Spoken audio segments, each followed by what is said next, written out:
ทุกท่านพร้อมแล้วกราบกราบกราบ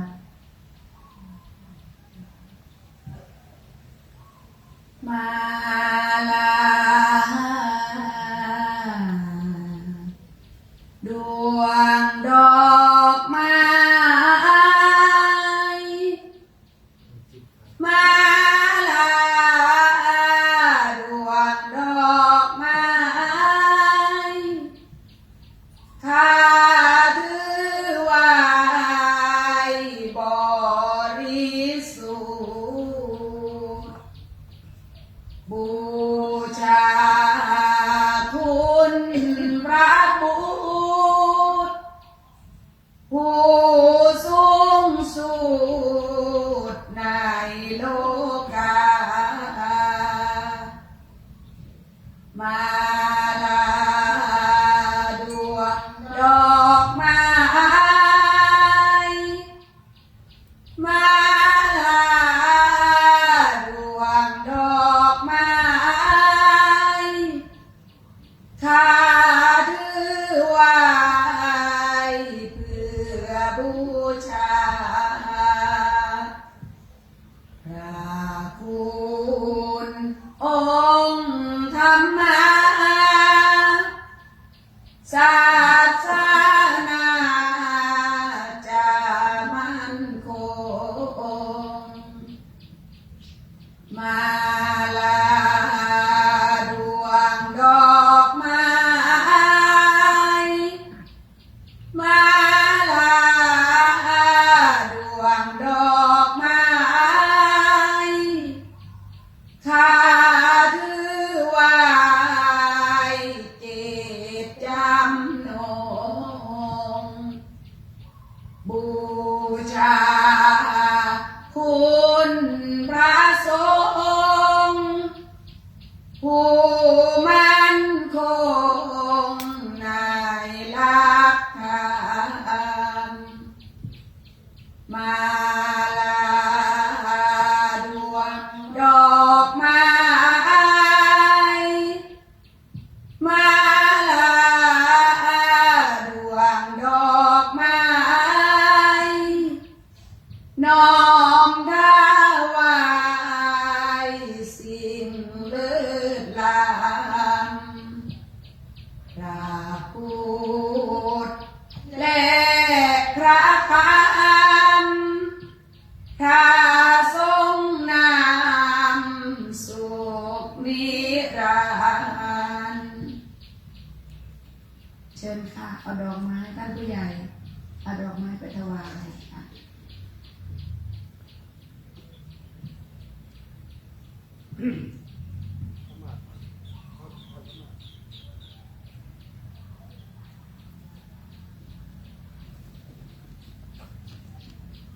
สาธุ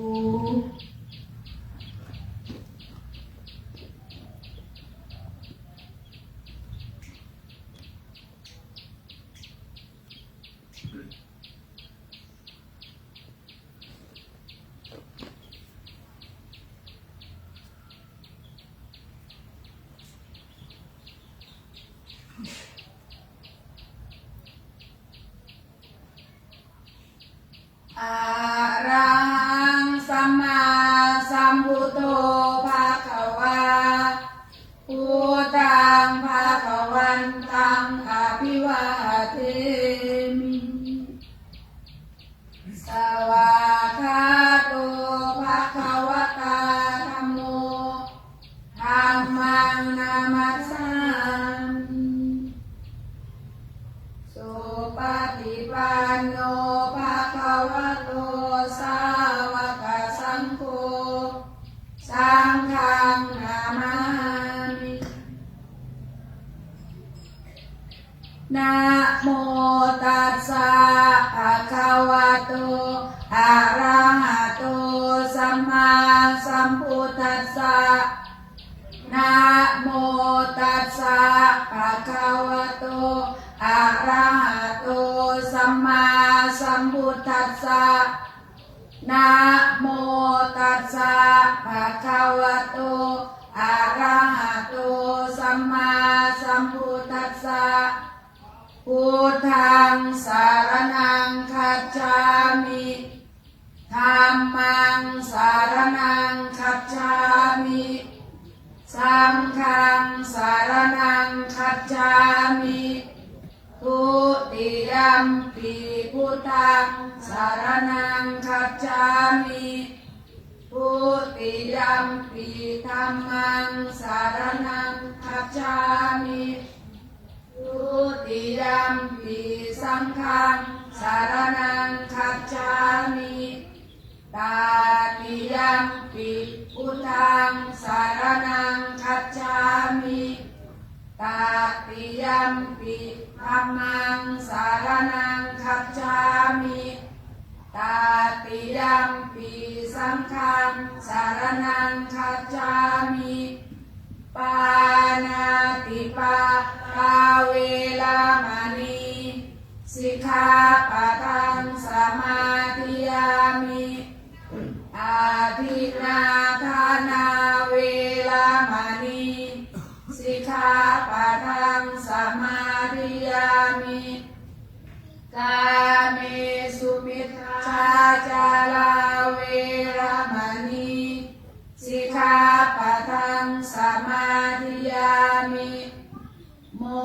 สาวาทาเวรมณี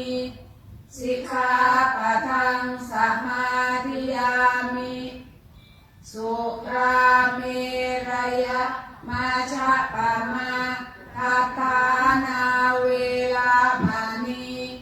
สิกขาปะทังสมาธิยามิสาธุอิมานิปัญจสิกขาปทานิ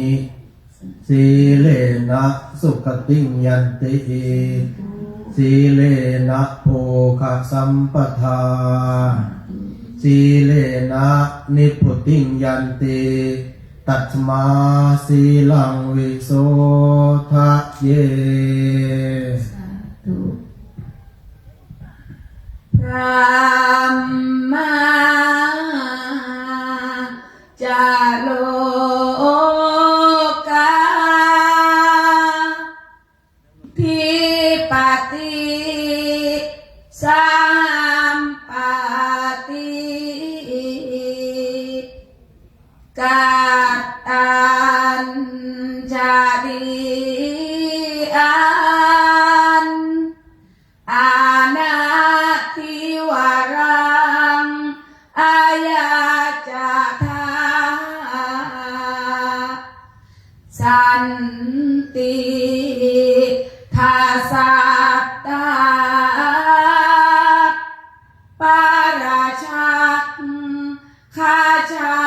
ติกาเทเสตุธรรมังอนุกรรมปิมังปัจฉังน้อมกราบนมัสการเจ้าค่ะอิทานิตัสสะภะคะวะโตอะระหะโตสัมมาสัมพุทธัสสะปรินิพพานโตปัฏฐายะอัฏฐสัทธยุตระสตาธิกานิทเวสังวัชระสหัสสานิอติกันตานิปัจจุปันนกาลวเสนะกัตติกะมาสัสสะอัตถวีสติมังทินังวาระวเสนะปนะสุกะวาโรโหติเอวังตัสสะภะคะวะโตปรินิพพานาศาสนยุคกาละคณนาสัลลเคตภาติอีสุภมัสดุพระพุทธศาสนายุการจำเดิมแต่ปรินิพพานแห่งองค์สมเด็จพระบรมศาสดา อรหันตสัมมาสัมพุทธเจ้านั้นบัดนี้ล่วงแล้ว2,568 พรรษาปัจจุบันนสมัยพฤศจิกายนมาสสุรทินที่28สุกวาลวันนี้วันศุกร์ขึ้น8 ค่ำเดือนอ้ายปีมะเสงพระพุทธศาสนายุคการจำเดิมแต่ปรินิพพานแห่งองค์สมเด็จพระผู้มีพระภาคเจ้านั้นมีในอันท่านสาธุชนทั้งหลายจะพึงกำหนดนับด้วยประการฉะนี้นะโมตัสสะภะคะวะโตอะระหะโตสัมมาสัมพุทธัสสะนะโมตัสสะภะคะวะโตอะระหะโตสัมมาสัมพุทธัสสะนะโมตัสสะภะคะวะโตอะระหะโตสัมมาสัมพุทธัสสะอัปปมายุมนุสสานังหิเลยยะนังสุโปริโสจเรยาทิตสีโสวะนัตถิมัจจุสสะนาคโมติขอความนอบน้อมถวายอภิวันทนาการจงมีแด่องค์สมเด็จพระบรมศาสดาจารย์ผู้เป็นบรมครูของเหล่าเทวดาและมนุษย์ทั้งหลายพร้อมทั้งพระธรรมและพระสงฆ์ขอถวายความเคารพพระเดชพระคุณพระอาจารย์พระครูสมุขพระครูวินัยทรเอี่ยมอภิชาโตผู้เป็นประธานสงฆ์ถวายความเคารพพระอาจารย์สอนเพชรจันทโชโตเจ้าสำนักอุทยานธรรมวังพิโมกข์และถวายความเคารพพระเถรานุเถระเพื่อนสหธรรมิกผู้ร่วมประพฤติปฏิบัติธรรมทุกรูปทุกท่านขออำนวยอวยพรธรรมะเจริญสุขในธรรมจงมีแด่ท่านสาธุชนอุบาสกอุบาสิกาสาธุชนทั้งหลายณโอกาสนี้โดยทั่วกันท่านทั้งหลายได้นั่งฟังด้วยอาการอันสงบไม่ต้องประนมมือ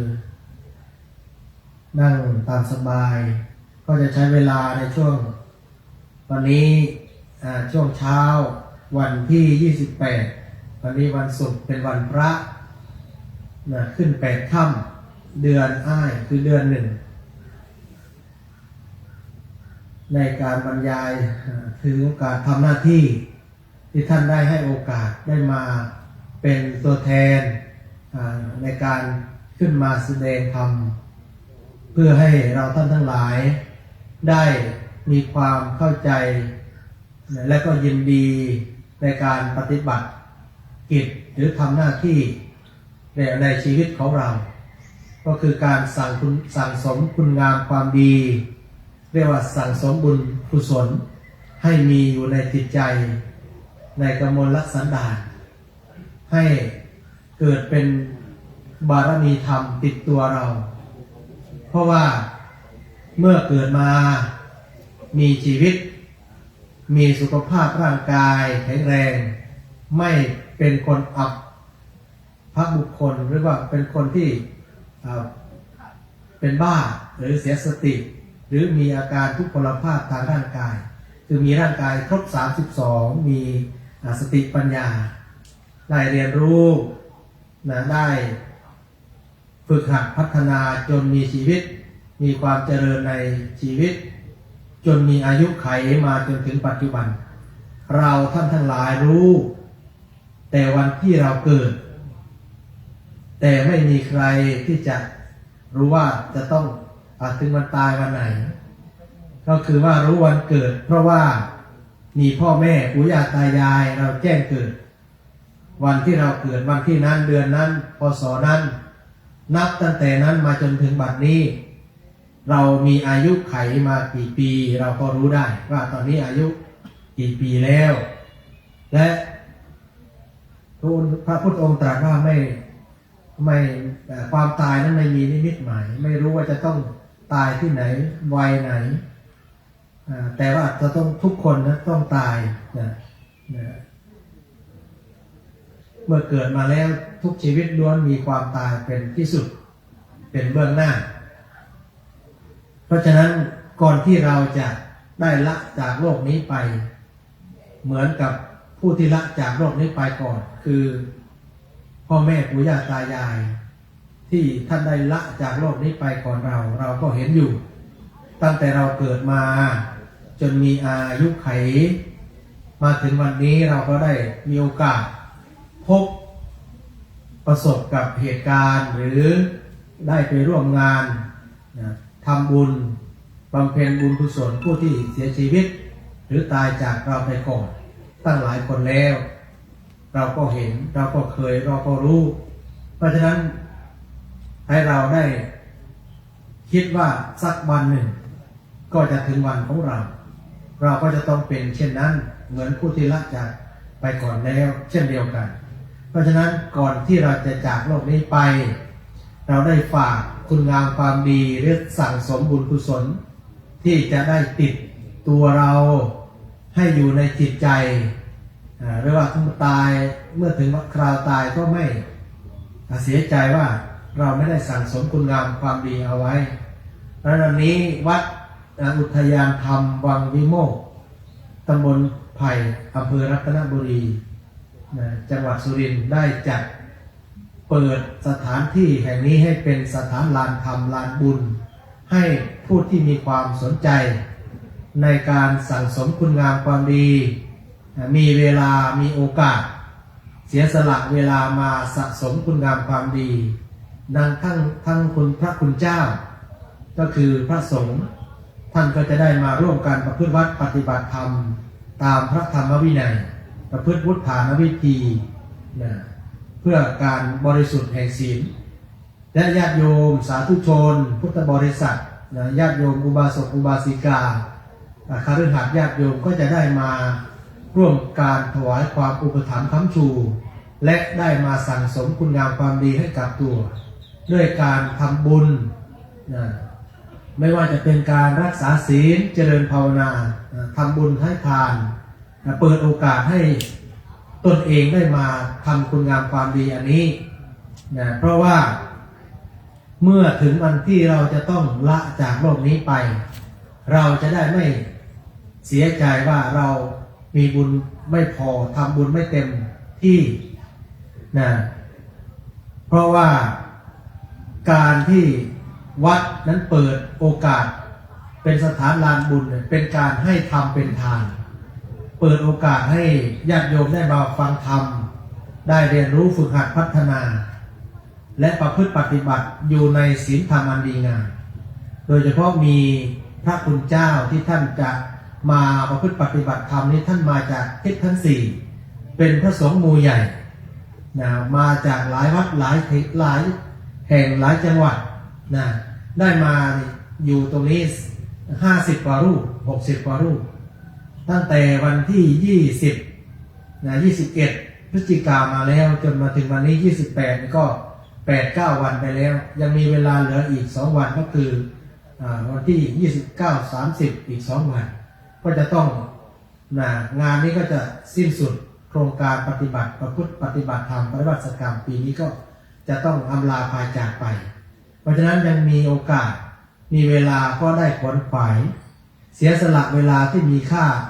มาสะสมคุณงามความดีได้มาให้ทาน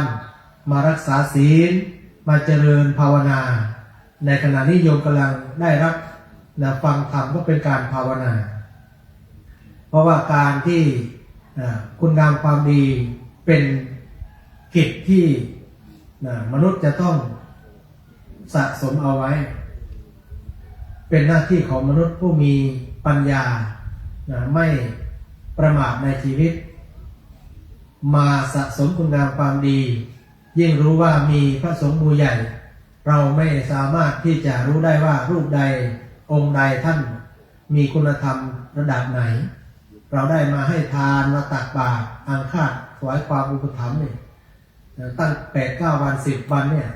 ท่านมาเจริญกรรมฐานมานั่งสมาธิภาวนาเชื่อว่าได้รับมีอานิสงส์มีบุญกุศลท่านแผ่บุญกุศลไปให้กับบรรดาสาธุชนญาติโยมที่มาถวายอุปถัมภ์เราก็จะได้รับบุญกุศลจากท่านแล้วก็บุญนี้ก็จะเกิดในจิตใจมี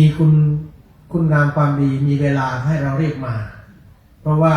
เวลาในแต่ละวันนั้นเรามีเวลาเท่ากันมีนักปราชญ์ท่านแต่งกลอนไว้อย่างน่าคิดว่าวันเวลาเป็นมาตราวัดชีวิตเรามีสิทธิ์เท่ากันวันหนึ่งแต่ใคร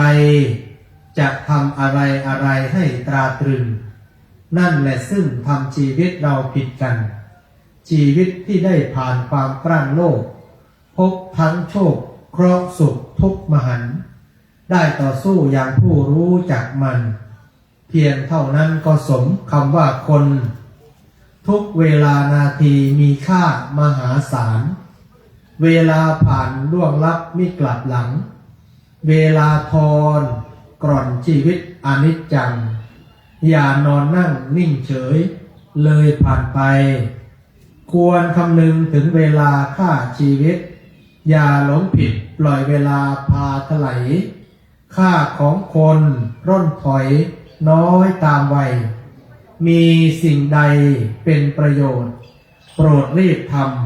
ำอันเงินทองหล่นหายย้อนไปหายังมีท่าหวังพบประสบสมแต่คืนวันผ่านไปอย่าปรารมจะนิยมย้อนหลังอย่าหวังเลยอันเวลาและวารีไม่ได้มีจะคอยใครเรือเมล์และรถไฟย่อมจะไปตามเวลาโอเอและอึดอัดมักจะพลาดปรารถนาชวดแล้วจะโศกาอนิจจาเราช้าไปท่านสาธุชนทั้งหลายเมื่อเรามีโอกาสมีเวลามีเวลาเท่ากันในวันหนึ่ง24 ชั่วโมงนักปราชญ์บัณฑิตผู้มีปัญญาจึงขวนขวายเสียสละหาโอกาสมาสั่งสมคุณงามความดีมาบำเพ็ญกุศลมาสร้างคุณงามความดีด้วยการให้ทานรักษาศีลเจริญภาวนารักษาใจให้มีจิตใจที่สงบเยือกเย็นอยู่ในศีลในธรรมยิ่งได้ฟังธรรมเห็นพระคุณเจ้าท่านมาจากทิศทั้งสี่เป็นพระสงฆ์หมู่ใหญ่นี่ถือว่าเป็นบุญกุศลอย่างยิ่งใหญ่เรียกว่าทัศนานันจักทัศนังสมนานันจักทัศนังการได้เห็นสมณะถือว่าเป็นบุญตาได้อุปถัมภ์อุปถากได้เจรจาก็ถือว่าเป็นบุญของเราเพราะฉะนั้นบุญนี้เกิดขึ้นทางหูได้ฟังธรรมะได้เห็นเป็นบุญตาได้เจรจาเป็นบุญปากยิ่งช่วยอุปถัมภ์อุปถากก็จะเป็นบุญจิตบุญใจได้ยกพระพุทธศาสนสุภาษิตขึ้นว่าอัปปมายุมนุษย์สานังหิเลยยะนังสุโปริโสจเรยาทิตสีโสวะนัตถิมัจจุสนาคโมแปลว่าอายุของหมู่มนุษย์นี้น้อยนะผู้ใคร่คุณงามความดีพึงดูหมิ่นอายุที่น้อยนิดนี้พึงรีบประพฤติตนให้เหมือนคนที่ถูกไฟไหม้อยู่บนศีรษะอย่ามีความประมาทเพราะว่าความตายจะไม่มาถึงเรานั้นนะไม่มีนี่คือคำแปลที่ได้ยกพระบาลีขึ้นเป็นบทอุเทศในวันนี้ก็คือว่ามนุษย์มีอายุน้อยส่วนมากไม่ถึง100 ปีก็จะต้องละจากโลกนี้ไปบางคนตายก่อนจะถึงวัยก็คือเกิดมาและมีอายุตอนเป็นเด็กก็อาจจะตายหรือมีอายุมาถึงวัยรุ่น14 15 16 ย่อนก็ต้องละจากโลกเสียชีวิตไปก่อนวัย อันควร หรืออาจจะมีโอกาสมาจนถึงผู้ใหญ่วัยหนุ่มสาววัยผู้ใหญ่ หรือจนมีอายุจนถึงแก่สุดท้ายก็จะต้องละจากโลกนี้ไป100 ปีบนโลกมนุษย์นี้เขาบอกว่าเปรียบเหมือน1 วันกับ1 คืนเท่ากับเวลาแค่1 วันกับ1 คืนบนสวรรค์ชั้นดาวดึงคือชั้นที่2สวรรค์มี6 ชั้น1 จาตุม2 ดาวตึง3 ยามา4 ดุสิต5 นิมมารดี6 ปรนิมมิตสวัสวดีถ้าเลย6ไปก็เป็นชั้นพรหมเพราะฉะนั้นมี6 ชั้นแค่สวรรค์ชั้นที่1 วันกับ1 คืนบนสวรรค์ชั้นที่2คือดาวดึงส์เท่ากับเวลาบนโลกมนุษย์นี้100 ปีเพราะฉะนั้นถ้าใครได้สั่งสมคุณงามความดีได้มีโอกาสไปเสวยสุขอยู่บนสวรรค์ชั้นดาวดึงส์คือชั้นที่2แค่1 วันกับ1 คืนยังไม่อิ่มผ่านไปแค่1 วันกับ1 คืนบนโลกมนุษย์นี้ผ่านไปแล้ว100 ปีแล้วเขาคิดว่าจะกลับเทวดาจะกลับมาลงมาบอกบรรดาญาติพี่น้องลูกหลานที่ยังมีชีวิตอยู่ให้รีบสั่งสมบุญสะสมคุณงามความดีเถิดให้มากเถิดจะได้เกิดเป็นเทวดาเหมือนฉันเหมือนเราคิดว่าอีกสัก2 วัน3 วันหรืออาทิตย์หน้าค่อยมากลับมาค่อยลงมาบอกคิดว่าเราตายเกิดไปไม่รู้กี่รอบแล้วอยู่นี่เปรียบให้ฟังเปรียบเทียบให้ฟังว่าเวลาบนสวรรค์นี่กับมนุษย์นี่ต่างกันเทียบไม่ได้อีกกับเวลาบนที่อยู่ในอบายนรกที่ทำบาปอกุศลแล้วต้องไปเสวยทุกขติเสวยบาปกรรมที่ทำผิดก็ไปตกนรกเปรตอสุรกายสัตว์เดรัจฉานเวลาก็ยิ่งมากไปอีกเพราะฉะนั้นจะบอกว่าให้รีบละชั่วทำดีทำจิตใจให้ขาวรอบก็คือรีบละบาปบำเพ็ญบุญสร้างบุญกุศลเอาไว้เพราะฉะนั้นบุญกุศลที่มีจึงจะเป็นด่างเสบียงเป็นเครื่องติดตามเราไปในสัมปรายภพก็คือภพเบื้องหน้าที่เราจะต้องไปเกิดอีกตราบใดที่เราท่านทั้งหลายยังมีกิเลส1,500ตัณหา108มีความโลภความโกรธความหลงมีความอิจฉาริษยาอยู่ในจิตอยู่ในสันดานยังไม่หมดกิเลสก็ต้องไปเวียนว่ายตายเกิดอยู่ในวัฏฏะสงสารอีกยาวไกลเพราะฉะนั้นสิ่งใดที่จะเป็นตัวติดตามเราไปก็คือบาปกับบุญมีเพียง2 อย่างนี้ถ้าผู้มีปัญญาสั่งสมบุญสะสมคุณงามความดีก็เป็นเสบียงไปสู่สุขติมีมนุษย์สมบัติสวรรค์สมบัติแล้วก็สุดท้ายนิพพานสมบัติแต่ถ้าผู้ใดมัวเมาประมาทขาดปัญญาปล่อยเวลาล่วงเลยไม่สะสมคุณงามความดีทำแต่บาปหาบแต่กรรมทำแต่ชั่วผิดศีลผิดธรรมทำบาปอยู่มากบ่อยๆก็จะไปเสวยทุกขติปาติกังขาก็คือไปเสวยทุกขติอยู่ในอบายภูมิก็คือเปรตอสุรกายสัตว์เดรัจฉานตกนรกไปเสวยกรรมนี่มันมีโอกาสที่เราเคยได้ฟังตอนที่เรียกว่าออกพรรษาวันตักบาตรเทโวโรหณะวันที่พระพุทธเจ้าเปิดโลกก็คือตอนที่พระพุทธองค์ทรงเสด็จไปจำพรรษาที่สวรรค์ชั้นดาวดึงส์คือชั้นที่2นี่แหละเพื่อที่จะไปโปรดพุทธมารดาที่เป็นพุทธบุตรเทพบุตรอยู่บนสวรรค์ชั้นที่4คือชั้นดุสิตในพรรษาที่7เมื่อพระพุทธองค์ทรงแสดงยมกะปาฏิหาริย์จบแล้วที่เมืองสาวัตถีแล้วก็เสด็จไปจำพรรษาเพื่อโปรดพระพุทธมารดาก็คือพระนางสิริมหามายาพระพุทธมารดาเมื่อ นะทรงนะที่วงคตสวรรคตไปบังเกิดจุติเป็นเทพพระบุตรอยู่บนสวรรค์ชั้นที่4ชั้นที่10เมื่อพระองค์ตรัสรู้แล้วพรรษาที่7พระองค์ก็เสด็จไปจำพรรษาที่สวรรค์ชั้นดาวดึงส์เป็นเวลา3 เดือนได้ทรงแสดงพระอภิธรรมโปรดพระพุทธมารดาให้ได้ฟังธรรมและก็ได้บรรลุธรรมมีเทวดาจำนวนมากมาลงมาฟังธรรมลงจากชั้นที่3ยามาชั้นที่4ชั้นที่5ชั้นที่6ลงมาฟังธรรมที่ชั้นที่2คือชั้นดาวดึงส์แล้วก็มีเทวดาบรรลุธรรมมากมายบนสวรรค์ชั้นดาวดึงส์เมื่อครบ3 เดือนพระองค์ทรงแสดงอภิธรรมที่เราฟังในงาน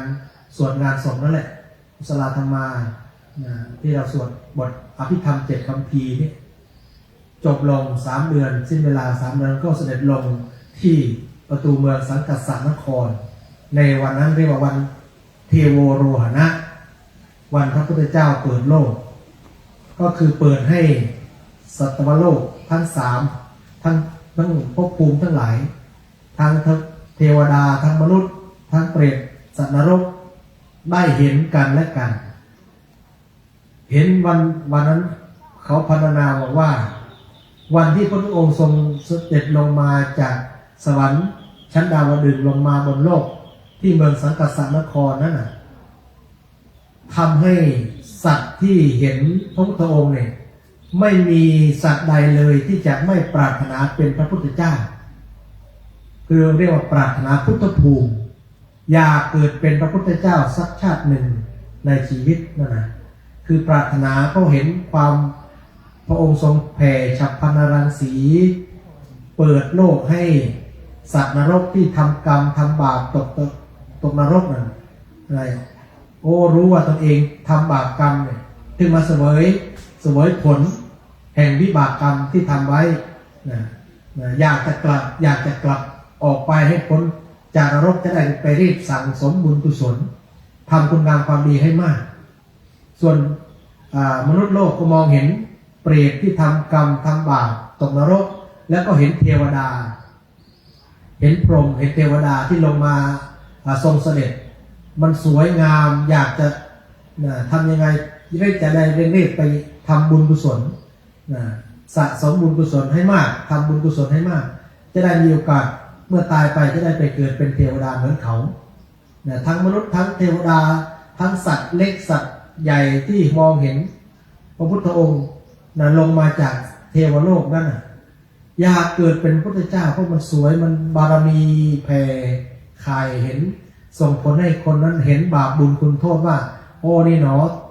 คนที่ตกนรกก็เพราะทำบาปกรรมไปมากถึงไปตกนรกเป็นเปรตส่วนคนที่บนมนุษย์มองเห็นเทวดามองเห็นมนุษย์มองเห็นนรกก็จะได้กลัวบาปกลัวกรรมไม่กล้าสะสมบาปอีกจะได้ละบาปทำบุญให้มากจะได้เสวยสุขอยู่บนสวรรค์เป็นอนันต์เป็นตลอดไปไม่อยากจะลงมาเสวยทุกข์อยู่ในโลกแล้วก็ไปตกนรกอีกอย่างนี้คือตั้งใจว่าจะสะสมแต่คุณงามความดีจะทำแต่บุญกุศลไม่ทำบาปกรรมอีกต่อไปคือเมื่อสัตว์โลกได้มองเห็นพระพุทธองค์ก็ปรารถนาที่จะเมื่อพระองค์ทรงแสดงธรรมก็จะได้บรรลุธรรมสิ้นอาสวะกิเลสแล้วก็สุดท้ายพระองค์ให้สัตว์โลกทั้งหลายได้รู้ว่าบาปมีจริงบุญมีจริงนรกสวรรค์มีจริงเมื่อเข้าใจอย่างนี้สาธุชนทั้งหลายก็จะได้ไม่ทำผิดทำแต่คุณงามความดีสะสมบุญกุศลยิ่งขึ้นไปนี่คือ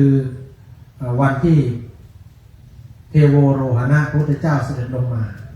เพราะฉะนั้นในโอกาสที่ญาติโยมได้มาฟังธรรมแล้วเข้าใจเรื่องของการรักษาศีลโดยเฉพาะคุณธรรมเบื้องต้นของความเป็นมนุษย์คือศีล 5ถ้าท่านได้รักษาศีล 5อย่างดี คือมีศีลสมบูรณ์ก็ถือว่าเป็นมนุษย์เต็มร้อยเป็นมนุษย์100%เป็นผู้มีใจสูงเพราะมีศีลสมบูรณ์นะที่ได้สมาทานไปเมื่อกี้นะคือปานาตินากาเมมุสาสุรา5ข้อเนี่ยเว้นนะได้ทำได้นะก็จะเป็นมนุษย์ที่สมบูรณ์แบบนะถ้ามีศีล5แต่ถ้าท่านใดขาดตกบกพร่องผิดพลาดไปสักข้อ2ข้อเราก็จะได้มีสติทำนะกลับตัวกลับใจให้ทำเรียกว่าทำตัวเสียใหม่สั่งสมบุญใหม่รักษาศีลให้ดีเกิดขึ้นมาอีกนะแม้พระคุณเจ้าพระสงฆ์เองก็เช่นเดียวกันท่านได้มา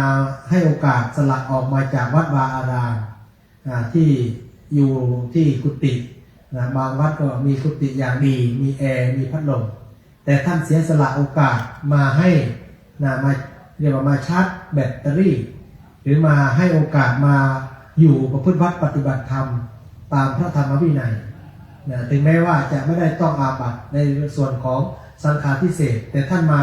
ให้เรียกว่ามาให้โอกาสตนเองได้เรียนรู้ฝึกหัดพัฒนายิ่งได้มาอยู่ในป่าปริวาสที่มีการจัดให้มีการประพฤติวัดปฏิบัติธรรมสวดมนต์ทำวัดนั่งสมาธิเดินจงกรมฟังเทศน์ฟังธรรมแม้ระยะเวลาเพียงแค่10 วัน10 คืนเนี่ยชื่อว่าได้บุญมหาศาลนะอาจจะมากกว่าที่อยู่ที่วัดด้วยซ้ำไปเพราะว่าบางทีอยู่ที่วัดเราเองก็ไม่ได้ทำวัดสวดมนต์ตรงเวลาเช่นนี้ไม่ได้ฟังเทศน์ฟังธรรม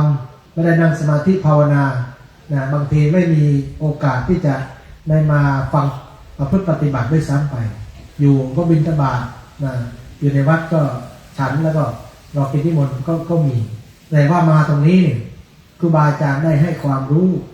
ได้ให้ทำเป็นทานได้มีโอกาสนิมนต์ครูบาอาจารย์นำมาชี้แจงแสดงธรรมให้เราได้เข้าใจ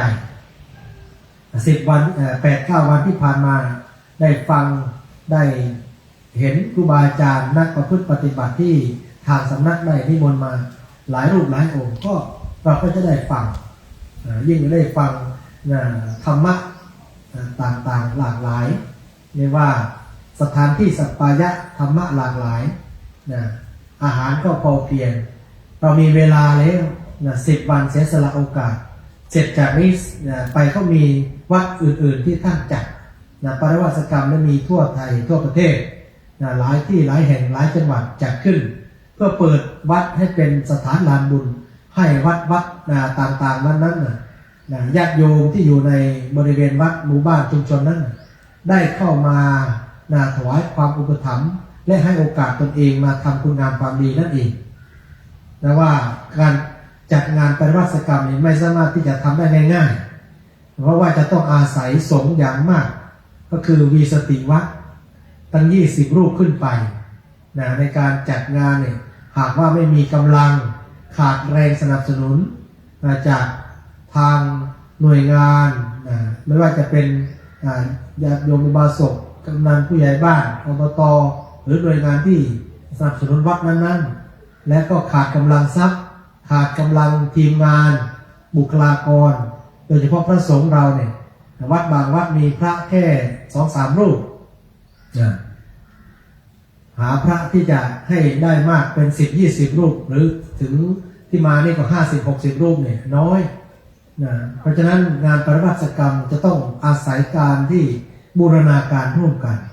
ทั้ง2 ฝ่ายก็คือฝ่ายพระสงฆ์เนี่ยอย่างน้อยก็20 รูปแล้วก็มีญาติโยมอุบาสกอุบาสิกาในชุมชนนั้นๆในที่ให้การอุปถัมภ์วัดวาอารามต่างๆนั้นช่วยกันอุปถัมภ์ค้ำชูให้งานเนี่ย10 วัน10 คืนนี้ดำเนินการไปอย่างได้อย่างเรียบร้อยให้มีอาหารที่สมบูรณ์มีน้ำปานะมีเรียกว่าให้การอุปถัมภ์ตามกำลังศรัทธาตามเหตุปัจจัยนั่นเองเพราะฉะนั้นญาติโยมที่เป็นผู้มีความมีปัญญาเป็นผู้หลักผู้ใหญ่ในชุมชนไม่ว่าจะเป็นผู้ใหญ่บ้านอบตหรือหน่วยงานที่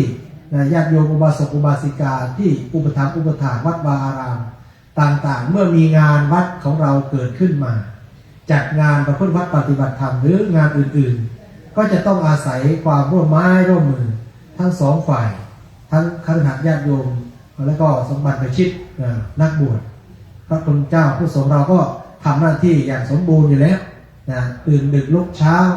ทำวัดสวดมนต์นั่งสมาธิแผ่เมตตานี่เป็นหน้าที่ของเรา ส่วนการถวายความอุปถัมภ์ค้ำชูข้าวปลาอาหารหวานข้าวนั้นเป็นหน้าที่ของอุบาสกอุบาสิกาเรียกว่าคฤหัสถ์ญาติโยมนั้นให้การอุปถัมภ์ส่วนบรรพชิตนั้นให้ทำเป็นทานสัพพะทานังธรรมะทานังชินาติการให้ทำเป็นทานชนะการให้ทั้งปวงรสสัพพะรสังธรรมรโสชินาติรสแห่งพระธรรมนั้นชนะรสทั้งปวงธรรมโมหเวรักติธรรมจาริงธรรมแลย่อมรักษาผู้ประพฤติธรรมธรรมจารีสุขังเสติผู้ประพฤติธรรมย่อมอยู่เป็นสุขนี่เราประพฤติธรรมพระคุณเจ้ามาประพฤติวัดปฏิบัติธรรมญาติโยมก็มาประพฤติปฏิบัติธรรมเรียกว่ามาทำหน้าที่ของตนให้สมบูรณ์ให้เกิดขึ้นให้เป็นบุญบารมีทั้งทางโลกและทางธรรมเรียกว่าเป็นบุญบารมีเกื้อหนุนส่งเสริมสนับสนุนซึ่งกันและกันญาติโยมให้การอุปถัมภ์พระคุณเจ้าให้การแสดงธรรมตอบแทนซึ่งกันและกันให้เกิดมีความเข้าใจในเรื่องของบาปบุญคุณโทษรู้ประโยชน์และก็สะสมคุณงามความดีนี่เป็นหน้าที่ที่เราจะต้องมาอาศัยกันทั้งสองฝ่ายโดยเฉพาะพระอาจารย์สอนเพชรจันทโชโตท่านอยู่ตรงนี้จัดงานปริวาสกรรมเนี่ยทราบว่าตั้ง22 ปีมาแล้วพระอาจารย์ญาติโยมที่มาอยู่ตรงนี้ก็คงจะได้เห็นหลากหลายทุกปีที่ผ่านมาปีนี้ก็ได้พระ51 รูปเฉพาะรูปกรรมส่วนพระอาจารย์กรรมก็10 กว่ารูปโยมเห็นป้ายพระอาจารย์มหาสมที่อยู่ข้างหน้าเนี่ยอาตมาศรัทธาท่านมากเคยได้ฟังธรรมตอนที่ท่านมีชีวิตอยู่เมื่อปี50เดือนธันวาปี50มีโอกาสได้ไปปฏิบัติธรรมที่มหาจุฬาหรือมจรมหาวิทยาลัยมหาจุฬาลงกรณราชวิทยาลัยวิทยาเขตสุรินทร์ที่ห้วยเสน่ห์ในโครงการจัดปฏิบัติธรรมพระสังฆาธิการปฏิบัติธรรมคือเจ้าอาวาสทุกวัดในจังหวัดสุรินทร์เนี่ยไปประพฤติปฏิบัติธรรมจะมีการจัดแล้วก็ปีนั้นเขานิมนต์มีปฏิบัติธรรมของสังฆาธิการแล้วก็นิสิตคือนักศึกษาที่บวชเรียนมจรปฏิบัติธรรมพระอาจารย์มหาสมได้มาเป็นพระวิปัสสนาจารย์มาแสดงธรรมได้ฟังธรรมท่านครั้งแรกก็ที่นั่นแหละเมื่อปี50เดือนธันวาแล้วก็มีโอกาสได้ไปจำพรรษาที่เขาใหญ่ปากช่องเข้ากรรมฐาน10 เดือนพอออกมากลับมาสุรินทร์ก็ทราบข่าวว่าปี51ปี51ปลายประมาณปี51ทราบข่าวว่าท่านมรณภาพแล้วผู้เสียดายมากจำกลอนที่ท่านเคยเรียกว่าพยาโลกจะลุกเป็นไฟไม่มนุษย์ผีจะผุดขึ้นนั่งบัลลังก์เหลืองพวกมารเปรตจะพิชิตคิดครองเมือง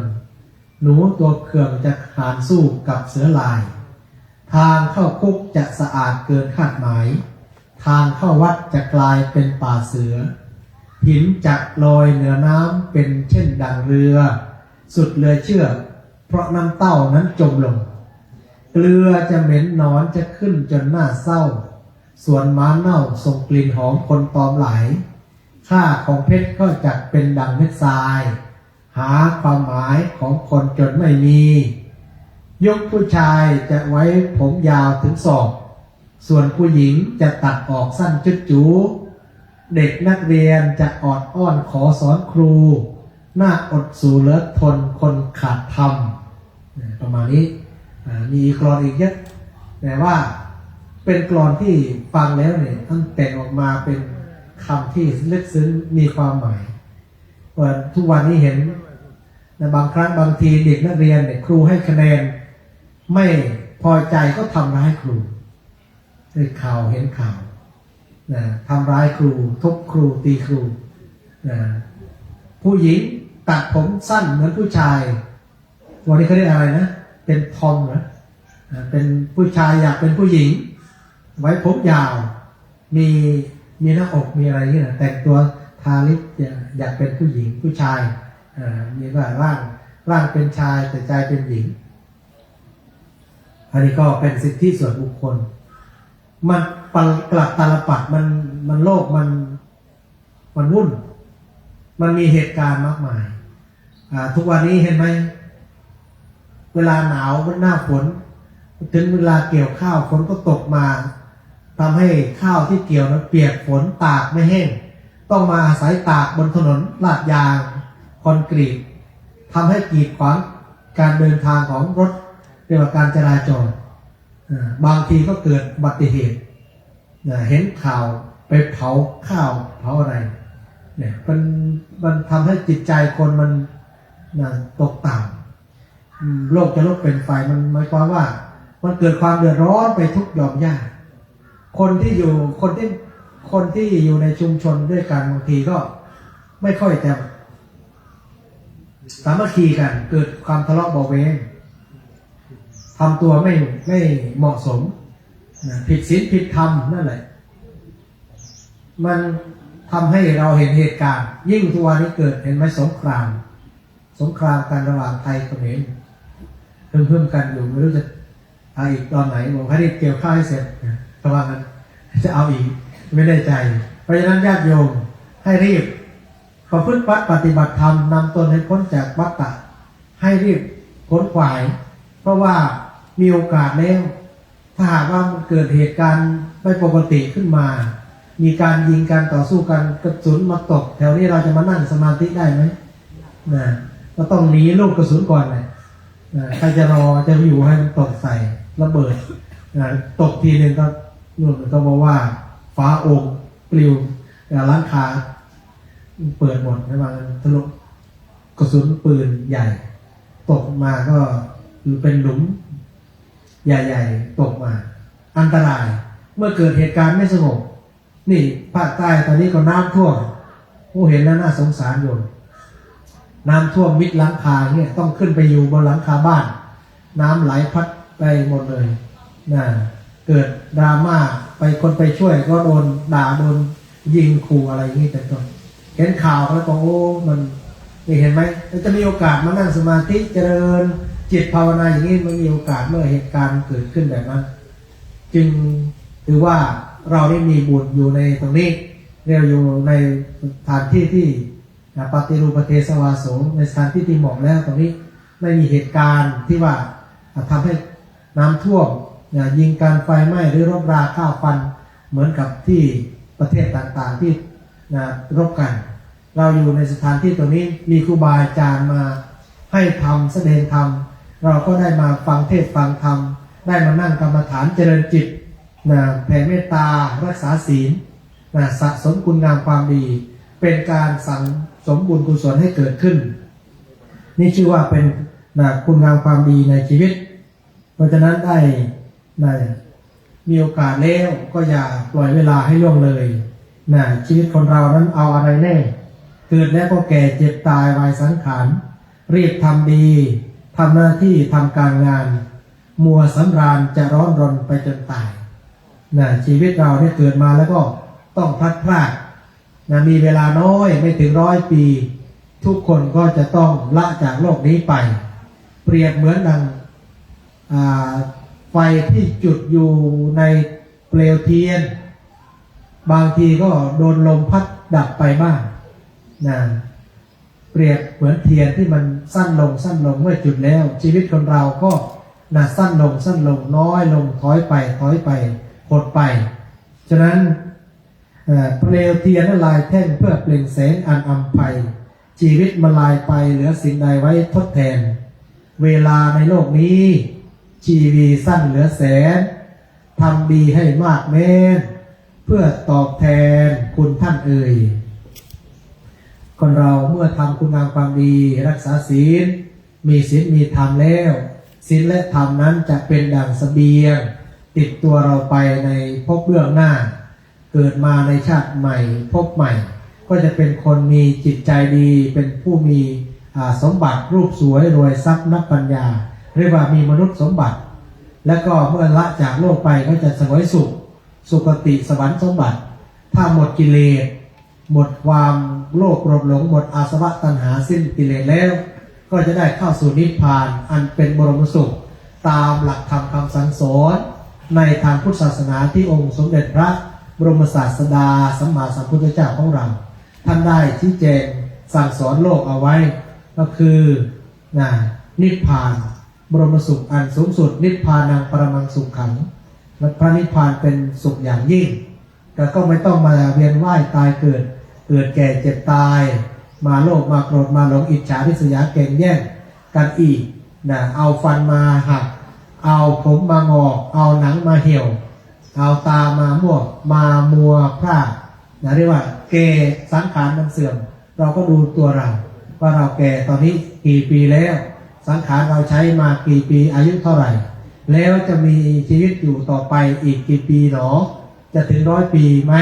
หรือพรุ่งนี้พระองค์บอกว่าอัจเจวกิจจะมาตัดปังโกชัญญามรณังสุเวนะหิโนสังกรันเตนะ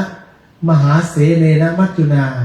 แปลว่าความเพียรเป็นกิจที่จะต้องทำในวันนี้ใครเล่าจะรู้ความตายแม้พรุ่งนี้เพราะการขัดเพี้ยนต่อมัจจุราชผู้มีเสนามากย่อมไม่มีสำหรับเราเพราะฉะนั้นสาธุชนทั้งหลายอาตมาภาพได้เป็นองค์แทนได้ขึ้นมาชี้แจงแสดงธรรมนำธรรมะในทางพระพุทธศาสนาตามสติตามปัญญามาแสดงธรรมให้ท่านทั้งหลายได้รับฟังว่าด้วยเรื่องของความไม่ประมาทให้เร่งรีบทำคุณงามความดีเพราะอายุของหมู่มนุษย์นี้น้อยนะผู้ใคร่คุณงามความดีพึงดูหมิ่นอายุที่น้อยนิดนี้พึงรีบประพฤติคุณงามความดีให้เหมือนคนที่พึงประพฤติให้เหมือนคนที่ถูกไฟไหม้อยู่บนศีรษะเพราะความตายจะไม่มาถึงเรานั้นไม่มีนี่คือบทอุเทศที่ได้ยกขึ้นเป็นวิเขปบทให้เราได้เข้าใจว่าในชีวิตมีน้อยไม่ถึง100 ปีทุกคนก็จะต้องบ่ายหน้าไปสู่ความแก่เจ็บตายแต่สังขารร่างกายนั้นเป็นเรื่องของเวลาคือสังขารมันเสื่อมไปตามเวลาแต่คุณงามความดีนั้นอย่าได้เสื่อมไปจากจิตใจเรียบสะสมพอกพูนเพิ่มพูนพัฒนาภาวนาให้มีขึ้นให้มียิ่งขึ้นไปสุดท้ายใจของเราก็จะสงบพบความสุขและเมื่อหมดสิ้นอาสวะกิเลสหมดจากความโลภความโกรธความหลงความอิจฉาริษยาแล้วใจก็จะสู่ความบริสุทธิ์เข้าสู่พระนิพพานเรียกว่าบรมสุขอย่างสูงสุดไม่ต้องเวียนว่ายตายเกิดนั่นเองได้ชี้แจงแสดงธรรมมาพอสมควรแก่กาลเวลาท้ายที่สุดนี้ใครอ้างอิงขอคุณบารมีคุณพระศรีรัตนตรัยคือคุณพระพุทธคุณพระธรรมและคุณพระอริยสงฆ์คุณงามความดีที่เราอาตมาภาพทั้งหลายพระผู้สงฆ์หมู่ใหญ่ท่านได้มาอยู่ประพฤติวัดปฏิบัติธรรมสวดมนต์นั่งสมาธิเจริญภาวนาประพฤติวัดปฏิบัติธรรมแผ่เมตตาขอบุญนั้นจงหลอมรวมกันเป็นเดชะเป็นพลวะปัจจัยเป็นอุปนิสัยตามส่งนุนนำส่งผลไปถึงญาติโยมอุบาสกอุบาสิกาสันสาธุชนทั้งหลายที่ได้มาร่วมอุปถัมภ์ค้ำชูอุปถัมภ์ค้ำชูพระพุทธศาสนาพระคุณเจ้าให้ท่านจงมีแต่ความสุขความเจริญทั้งทางโลกเจริญทั้งทางธรรมเจริญไปด้วยจตุรพิธพรชัยทั้ง4คือมีอายุวันนะสุขพละปฏิภาณธนสารสมบัติธรรมสารสมบัติพิพัฒนมงคลสมบูรณ์พูนผลไปด้วยลาภยศสรรเสริญสุขคิดหวังสิ่งใดในทางที่ชอบประกอบด้วยธรรมแล้วไซขออำนาจแห่งคุณพระศรีรัตนตรัยและคุณงามความดีที่สั่งสมไว้ดีจงส่งผลให้มีแต่ความสุขความเจริญโดยทั่วหน้ากันทุกคนทุกท่านเทินได้ชี้แจงแสดงธรรมก็สมควรแก่กาลเวลาจึงขอสมมุติยุติลงคงไว้แต่เพียงเท่านี้เอวังก็มีด้วยประการฉะนี้สาธุ ยินได้ฟังจะเป็นไปนั่นนั่นคือท่านพระอาจารย์สิริเป็นคณะพระในคณะทำงานสายงานของงานปฏิวัติกรรมนี้ด้วยท่านก็ได้มาช่วยในการดูแลด้านสังฆกรรมและก็อีกหน้าที่อีกอย่างหนึ่งทางด้านของคณะสงฆ์ก็คือเป็นธรรมทูตสายต่างประเทศนานๆจะได้อยู่ในไทยสักทีหรือว่าพวกเรามีบุญได้ยินได้ฟังในเรื่องที่ท่านเล่าหยิบมา เพื่อที่จะให้เราได้คิดพิจารณาในเรื่องที่คนบางครั้งบางทีก็มีความสงสัยไม่ว่าในปัจจุบันหรืออดีต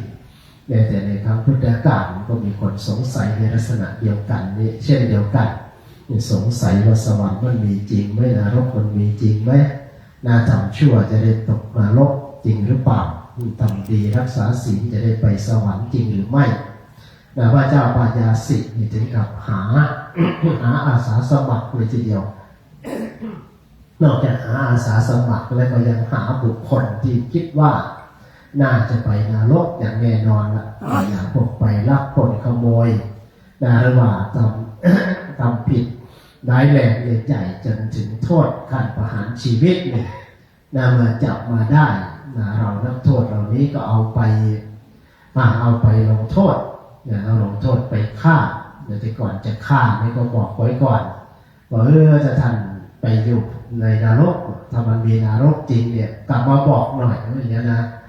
หรือไม่ก็อยากจะรู้ว่าวิญญาณมันมีจริงหรือเปล่าเรามีตัวที่จะไปนรกสวรรค์จริงหรือไม่ชนิดที่เอาไปต้มเลยเห็นไหมที่เขาทำภาพฝาผนังโบสถ์ทำภาพนรกส่วนหนึ่งก็มาจากพระเจ้าปายาสิส่วนหนึ่งก็มาจากพระเจ้าอโศกมหาราชแต่คนละเรื่องคนละ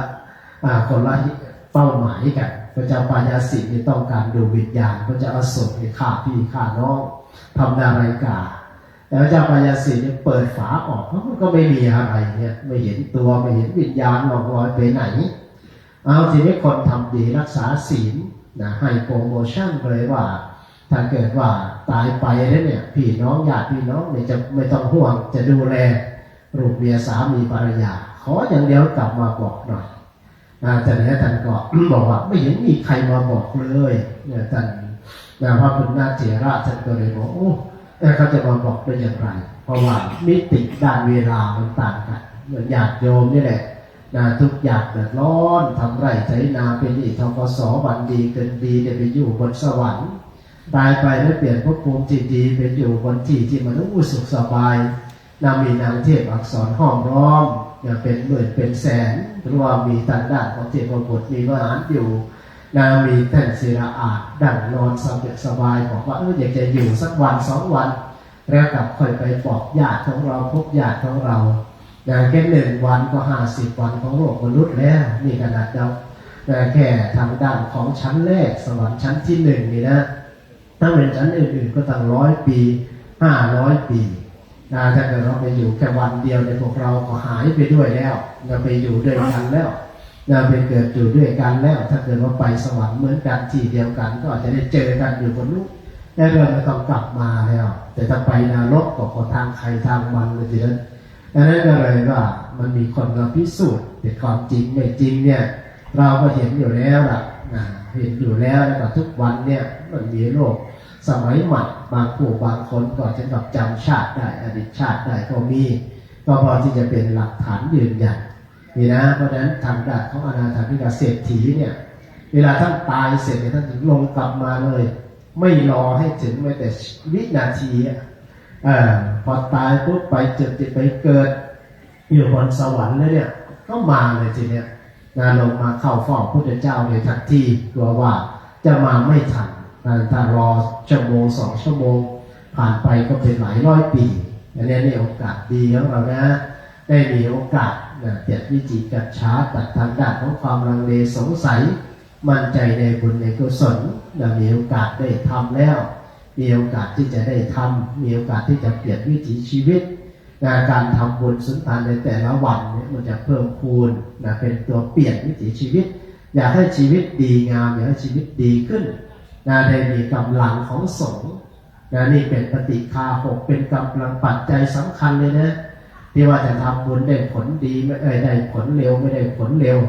นอกจากกำลังของเจตนาในเบื้องต้นนอกจากกำลังของทานที่บริสุทธิ์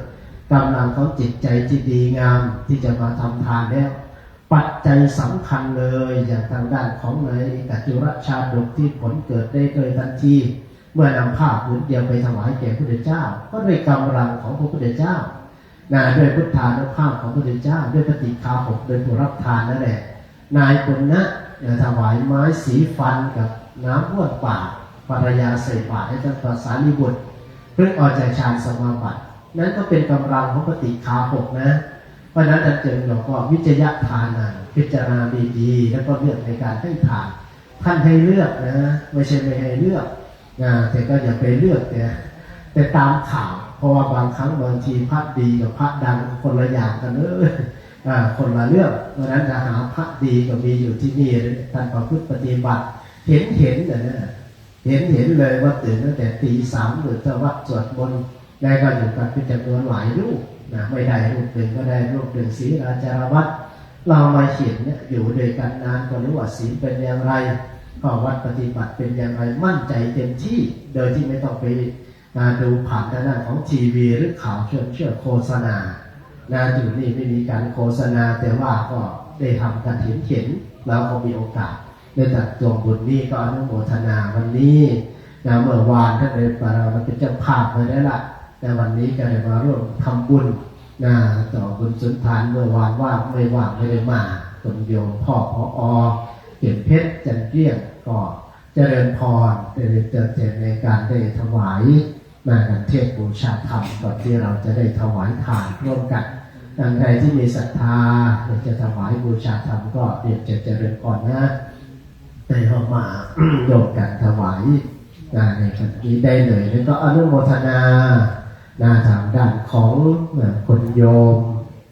ที่ได้นำพาญาติโยมมาร่วมทำบุญใส่บาตรอันนี้จะบริจาคปีชา